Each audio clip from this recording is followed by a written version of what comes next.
sistema digestivo en relación tan directa con el alimento, ¿no? Y habíamos llegado a ver si se acuerdan. Habíamos pasado el estómago, que era un lugar ácido, para después ir por el duodeno, por el páncreas quedamos. Por el páncreas, muy bien, le tocaba hoy al páncreas, porque ya hemos hablado del hígado en esa primer salida Claro. de la comida del estómago, y bueno, y ahora nos vamos para el otro lado, porque en espejo al hígado encontramos el páncreas, que también tiene un cañito que libera jugo pancreático más o menos a la misma altura que el hígado, que la vesícula biliar, Ujú. pero del otro lado libera también su aporte al sistema, a la digestión del alimento que baja del estómago. Y en este aporte lo que encontramos es este jugo pancreático compuesto de enzimas, que hablábamos de esas tijeritas que cortan el alimento en Sí. porciones más pequeñas, enzimas que van a digerir grasas y que van a digerir hidratos de carbono, ¿sí?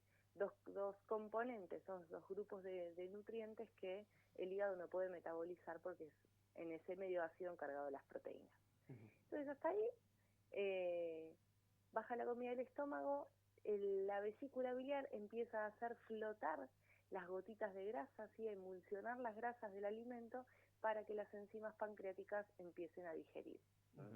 Las que son de las grasas y las que son de los hidratos en funcionamiento en el duodeno. Pero también el páncreas tiene una función metabólica, sí, tiene una función endocrina, porque produce hormonas, que si bien están ligadas a todo el metabolismo que tiene que ver con los alimentos, en este caso libera la sangre esa producción hormonal y está en contacto con el resto de las glándulas encargadas de los procesos hormonales, que son los que coordinan todas esas funciones en el cuerpo.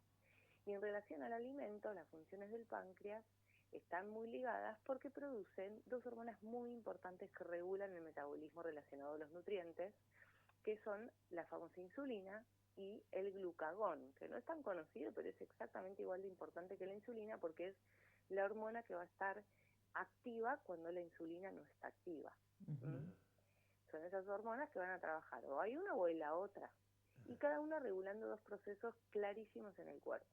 La insulina en relación a, vamos a decirlo, a la abundancia, ¿no? A la ingesta, y las señales de que está llegando, y el glucagón justamente al opuesto de la insulina, que es cuando no estamos comiendo, cuando no está llegando comida, la hormona del ayuno. Entonces tenemos ahí la hormona del ayuno y la hormona de la saciedad reguladas por el páncreas en su producción, digamos, concreta en ese órgano.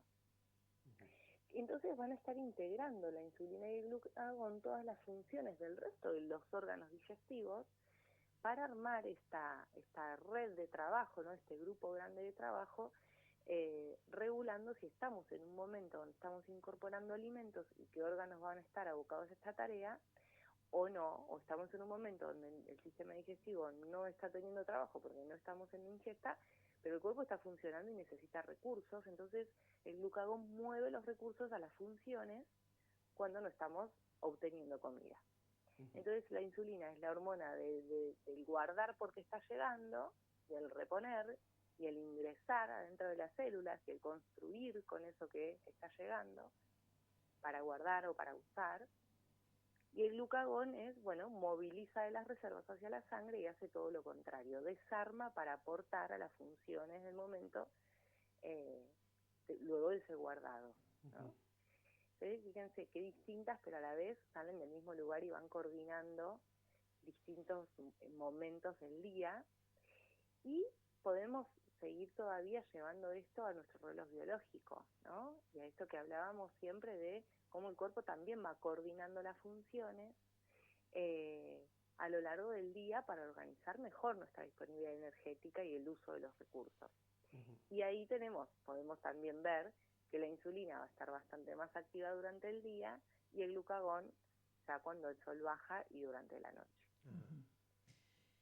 Es fundamental el laburo que se hace en el páncreas.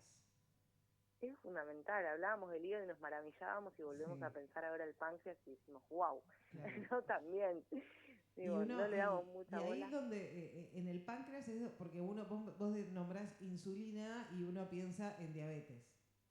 Total. ¿No? Total. La verdad que la otra hormona no la había escuchado nunca. Tampoco. Porque en general ahí no se asocian complicaciones tan evidentes o tan insostenibles con la vida, ¿sí? Porque en general vivimos en una sociedad más ligada al exceso y a la abundancia que a la escasez. Claro. Entonces, los desórdenes se presentan más desde ese lugar, de la insulina, porque es la pobre hormona que no para de trabajar. Claro, que no paramos de hacerla laburar para regular. Total, y son células distintas en el páncreas las que las producen. Entonces, fatigas un grupo específico de células que producen la insulina y no el glucagón, y ahí se genera la falla. Y la falla puede estar tanto en el páncreas por el exceso de trabajo al producir demasiada insulina o tener picos muy violentos de necesidad de producir la insulina, momentos de muchísima ingesta o excesiva ingesta, sobre todo de hidratos de carbono. Ahora vamos a hablar un poco por qué justamente de este nutriente en particular, pero sí tiene que ver con el desgaste de un grupo de células en particular y entonces empieza a generarse ahí la complicación, digamos, porque también puede darse a nivel tejido esa falla, por decirlo de alguna manera. Es la famosa resistencia a la insulina, no es una falla pancreática, pero asociada, que en algún momento va a derivar en una falla pancreática porque es el páncreas liberando un montón de insulina porque el tejido no la reconoce. Entonces se registra una insulina alta en la sangre porque hay mucha insulina circulando y esa insulina no sale de otro lugar que no sea el páncreas. En algún momento el páncreas se va a quejar de estar haciendo tanto trabajo, pero antes se muestran en estos valores de laboratorio, se muestra el tejido saturado de la señal de la insulina. Por eso se llama como resistencia. Se bloquea de tanta insulina que ve. Y uno, como te decía recién, insulina lo relaciona con la diabetes y la diabetes se la relaciona con lo dulce. Y vos recién hacías mención a las harinas, ¿no? Al consumo excesivo de harinas, que en realidad, a ver si estoy si es así o no, me lo dirás vos, que sos la que sabe, tiene más injerencia en la diabetes las harinas que el azúcar. Es más o menos lo mismo, en realidad. Bien. Es más o menos el aporte alto de glucosa, ya sea que venga directamente en forma de azúcar o combinado con harina, pero es más o menos lo mismo. Claro. Lo que pasa es que por ahí más comúnmente se relaciona la glucosa con el dulce, con el azúcar. Ahí está, con el azúcar. claro. El azúcar es un aporte de glucosa mucho más directo o abundante. Pero las harinas... Porque es más azúcar que otra cosa. Las harinas también son hidratos y a veces no necesariamente tiene que ser dulce el sabor para perjudicar el páncreas.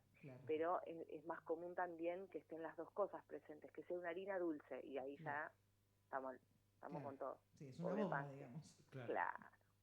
¿Y de qué manera, además de esta que vos decís, lo estamos castigando al páncreas? O si se quiere, ¿de qué manera le podemos aliviar el laburo? Exacto, ahí va. Porque primero entendamos esta relación. Si es la insulina, la hormona que va a ayudar a las células a introducir, porque hay, ¿sí?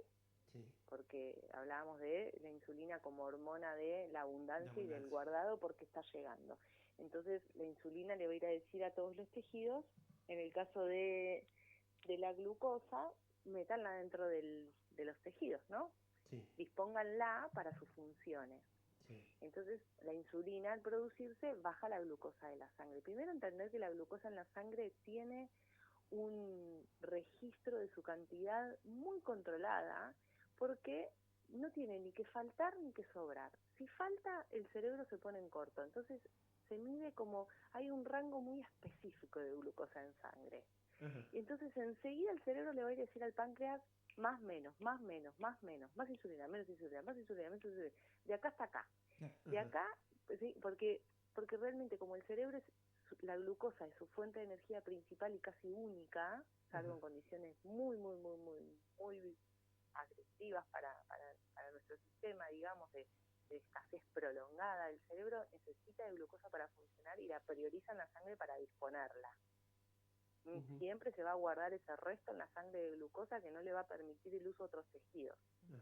Entonces la va midiendo todo el tiempo, hace un escáner de la glucemia. Entonces cuando eso se desajusta, enseguida le manda señales al páncreas y el páncreas tiene que responder liberando más o menos insulina. Entonces hay un eje ahí muy, muy directo que va midiendo todo el tiempo cuánta insulina hay que producir para mantener esos niveles estables y que el cerebro no entre en pánico.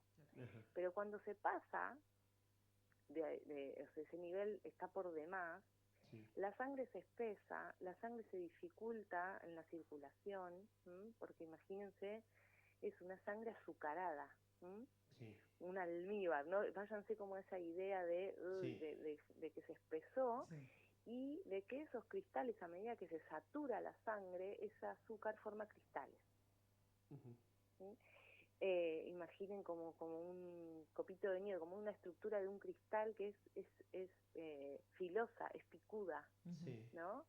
Entonces el cristal daña los capilares, digamos los vasos finitos, que son los capilares, porque son los primeros que se empiezan a romper por estos cristales circulando en la sangre.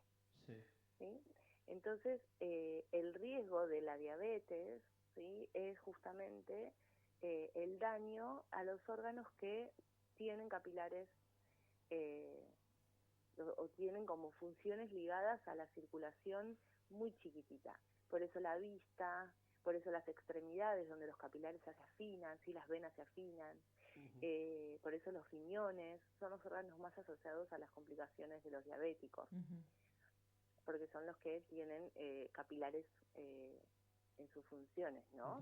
Tienen esta circulación más chiquitita. Y la característica que tiene es que no te das cuenta, o sea, no es que tenés sintomatología. Es muy gradual. Es muy gradual, claro. Es muy silenciosa, digamos, porque cuando ya hay daño, hay daño. Claro, para cuando se demuestra, digamos, se exterioriza, ya está el daño hecho. Exacto, es porque el capilar se rompió y antes que eso, bueno, la sangre estuvo espesa, todo este proceso de cristalización y demás. Pero entonces ahí es cuidar esta relación de la ingesta de glucosa y de la capacidad del páncreas de ordenar y metabolizar toda esta glucosa.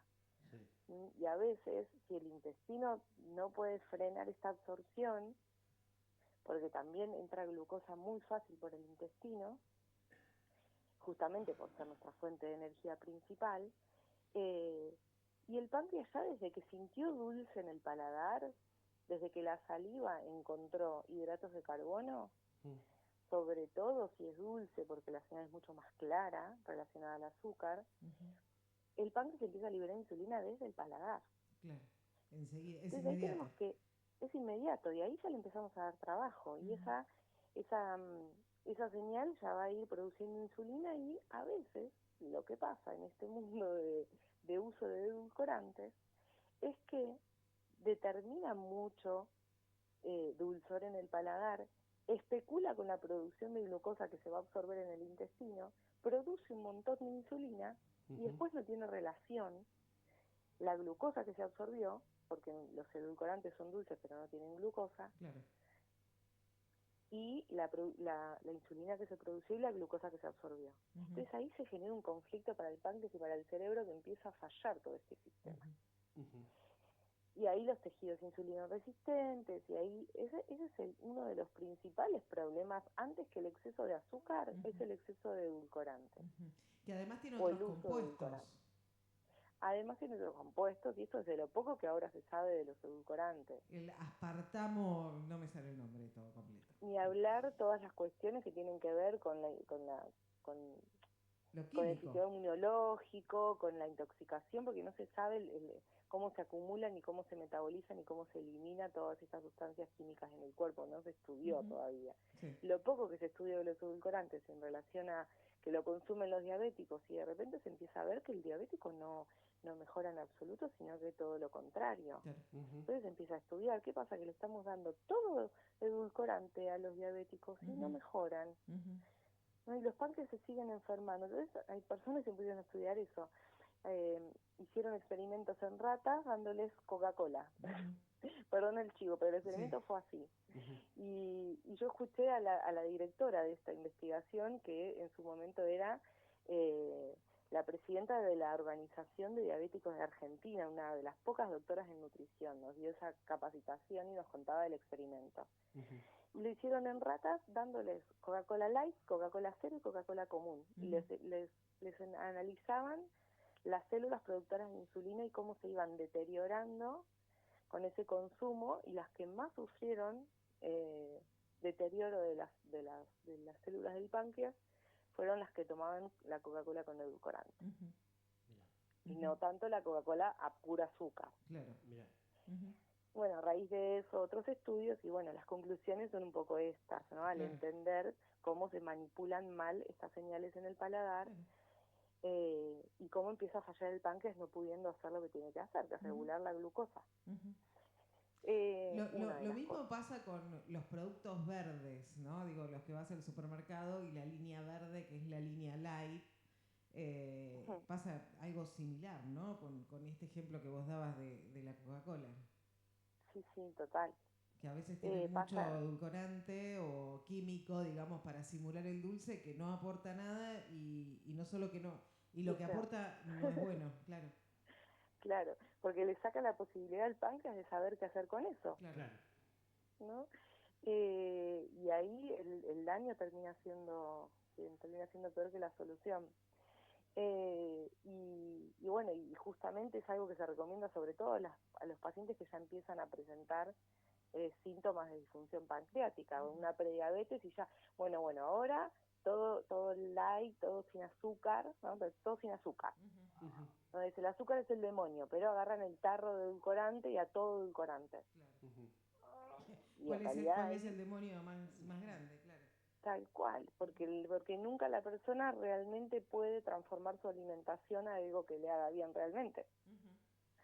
Sino todo lo contrario, encuentran sabores más dulces que vuelven a traer toda esta cuestión de lo adictivo, de lo no nutritivo, de lo falto de valor nutricional y de aporte real al cuerpo para que sane, para que lo ordene, para que reequilibre y demás.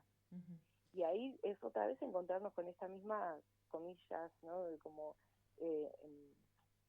este remedio en lo que estoy comiendo, ¿sí? Es volver al alimento real donde voy a encontrar el equilibrio. Claro. Y respondo a tu pregunta, ¿qué puedo, no? ¿Cuál es eso que puedo hacer? Y es comer comida real. El cuerpo con eso sabe hacer todo. Y ahí no hay fallas, ¿no? Volver a la huerta y lo que la naturaleza te da. Volver a comer el alimento lo más parecido en su versión natural posible. Y ahí vuelvo a pensar en los cereales, cómo el cuerpo los metaboliza de la mejor manera, cuando vienen con todas sus partes. Entonces, cuando el hidrato es seguro y no es un problema para el cuerpo, cuando tiene todas sus partes, cuando es integral, porque en todas esas partes hay fibra, hay algo de proteínas, hay estructuras que son útiles para la cantidad de glucosa que tiene ese alimento. Claro. Entonces, en ese equilibrio no hay riesgo de que tenga yo picos de glucemia, o de que todo eso llegue muy rápido, se absorba muy rápido y me genere una confusión al páncreas, o un exceso de trabajo.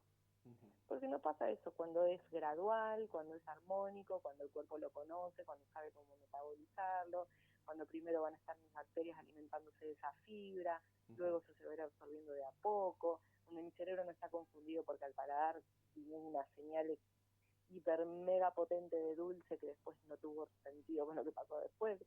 Todo eso no va a pasar. Entonces no hay riesgo de comer hidratos de carbono. Y no es el demonio el arroz. Pero el problema es cuando le sacamos las cáscaras, cuando manipulamos tanto la comida, la combinamos con otras cosas que no son comida, y le complicamos ahí realmente las funciones al páncreas. Pero es seguro y es necesario seguir comiendo hidratos. Y la importancia del ejercicio también, de la actividad física. En relación a esto, justamente ayuda muchísimo al uso de la glucosa y a este ejercicio de usar, guardar adentro del músculo, en el hígado. Esto que el cuerpo necesita porque está pensado para moverse. Claro. Y justamente esta energía está ahí para eso, va y viene a los tejidos para garantizar la supervivencia, el movimiento, el encuentro con la comida, lugares seguros, el desplazamiento a la naturaleza y todo eso. Para eso es esa energía. Totalmente, totalmente. Luján, te agradecemos muchísimo que hayas podido estar, ¿sí? Por favor. Vía telefónica. Te esperamos, obviamente, la próxima aquí presencial. Les voy a dejar una chapita. Les voy a dejar una chapita interesante porque la vez pasada incluimos un poco las cuestiones más energéticas. Y el páncreas, dos cositas para que queden ahí rumiando. Está en el medio del cuerpo, ¿sí? Está ubicado en una zona bastante central. Y se acuerdan que hablábamos del hígado como este gran centro de logística, ¿no? Entonces esto de qué hago con lo que recibo, para qué lo uso, cómo le voy a dar forma, lo voy a hacer propio, lo voy a hacer función, lo voy a eliminar, toda esta... El páncreas, en esta ubicación, viene a encontrar el equilibrio, y en este sentido de tener que regular dos hormonas con dos labores tan distintas entre sí, pero que tienen que estar totalmente equilibradas, ¿no? Entonces, es el órgano del equilibrio. Vamos a resumirlo un poco así. Y el equilibrio también dado entre, al estar en el medio, equilibra esa cuestión de estar con los pies en la tierra y con la mente anclada al presente, a donde tengo los pies.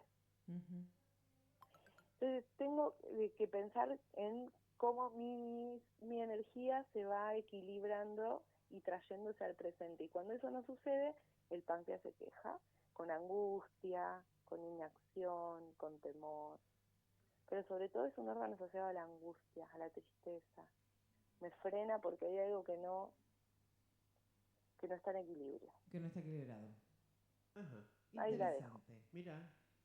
Nos quedamos pensando. Lo dejás pensando, sí. Ahí. Y mucha metformina dando vueltas, eso implica realmente muchos cuerpos necesitando revisar estas cuestiones en el páncreas. Mira. ¿Sí? Ojo, porque coman mejor, y la metformina no la necesitan muchas personas en realidad.